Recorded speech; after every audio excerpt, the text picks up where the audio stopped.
Hey guys, Gaara here and welcome to a brand new deck tech video. Today I'm gonna talk about a kind of like a combination. It's a mutant version of a Ramp Druid deck and a combo Druid. This is the deck that I'm using and I'm playing on Asia on the final days of the season, which means a lot of legend players, very tough climbing, very tough competition. Everyone is going for those top 100 spots. And I'm playing around with some cards, as you can see, and what I'm trying to do is like I'm showing like some decks to make like specific cards work, which we don't see too much on ladder, like Archfiend Refarm or like Onyxia even, as shown in this deck. So I'm just picking one of those cards and then I'm just trying to make it work or in which deck I would make it, play it. So let's go over the deck list here without further ado, and we start off with the double innovate. So pretty core, pretty standard in every single druid deck, from mill druid over aggro druid to mid-range druid over to ramp druid. You will play innovate in every single druid because it's an insane tempo card, nothing to say. They are probably one of the top 5 cards in the game. A lot of people would even claim that this is the strongest card in the game right now. I'm not sure if this is the strongest card, but it is super strong since the very beginning, since alpha.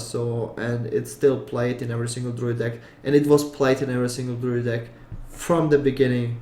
So yeah, what is there to say? A card that is auto-included in every single version of the class, in every single deck, must be pretty strong.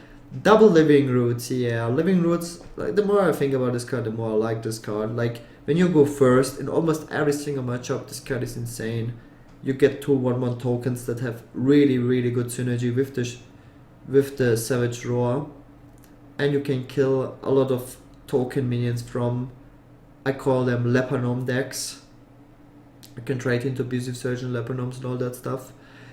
It gives you something on board. It removes cards like Knife Juggler when you don't go for, like, even if you go first, you can trade your stuff into Knife Juggler. Or like so many combo, like if you have Wrath and Living Roots, you could technically even Living Roots on 1, then cycle the Wrath on 2 and trade 1 root into a Juggler. Oh, there's so many combinations possible, and that's always nice. It gives you a really strategic aspect. Choose in general is like a pretty strong mechanic, so it's not just a straightforward dark bomb that deals 3 damage, there's nothing else.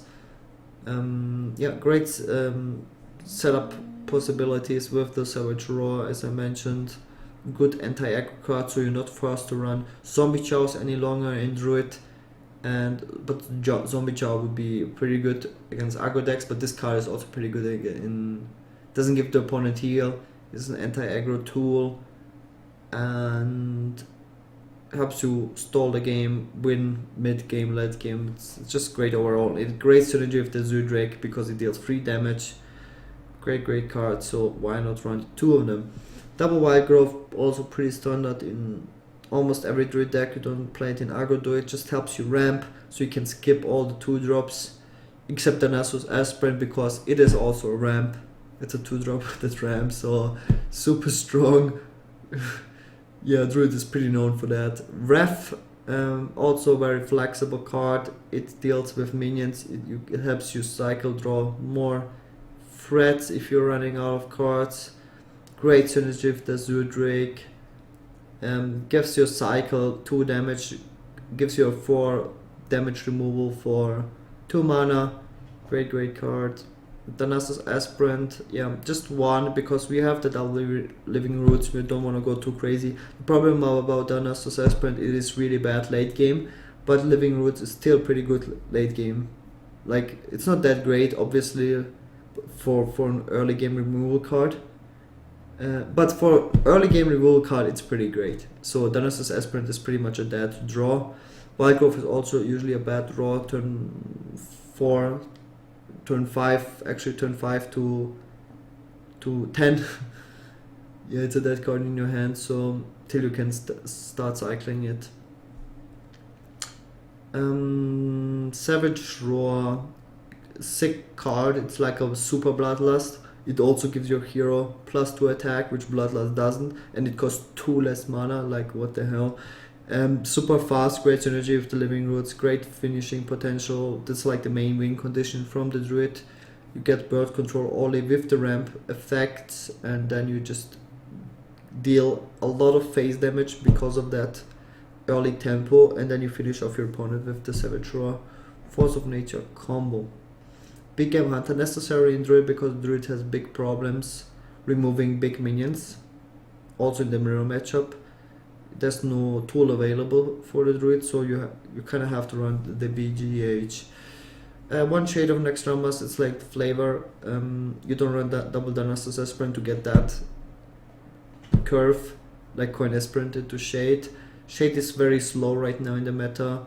There's a lot of aggro decks, a lot of Seeker Paladins, or Zoo even, and Shade is not good against those matchups. But against Priest, for example, or Warrior, Shade is really good. So you still run one. Also against Warlock, like Handlock, Rhinolock.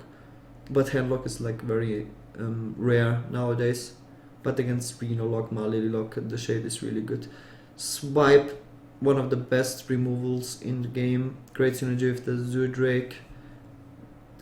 Auto include in the deck. Same with the Keeper, best silence minion in the game that also can deal damage, so you can innovate it out into a Knife Juggler against a Hunter, and that is usually a win.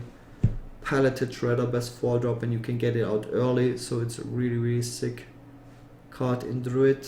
Especially Azure Drake, I play double Azure Drake just to not run out of steam, and it has great synergy with the like Living Roots, Refs and other spells, and it helps you like not run out of steam, and sometimes you innovate out the Drake and it gives you like a drawback, so you have a big minion on board, like sort of big minion.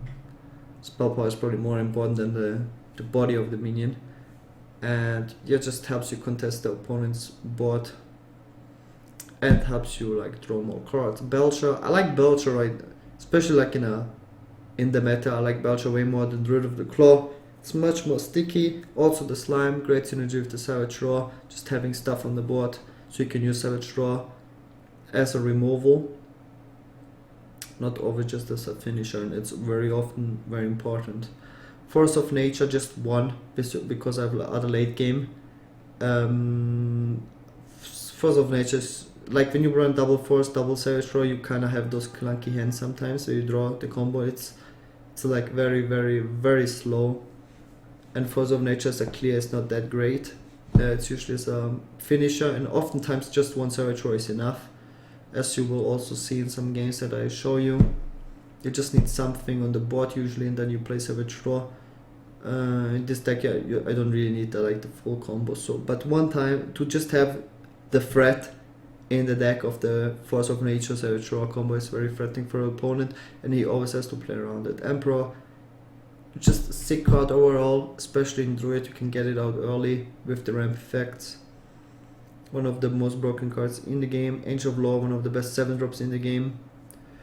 Together with Dr. Boom. Dr. Boom is the best 7-drop in the game.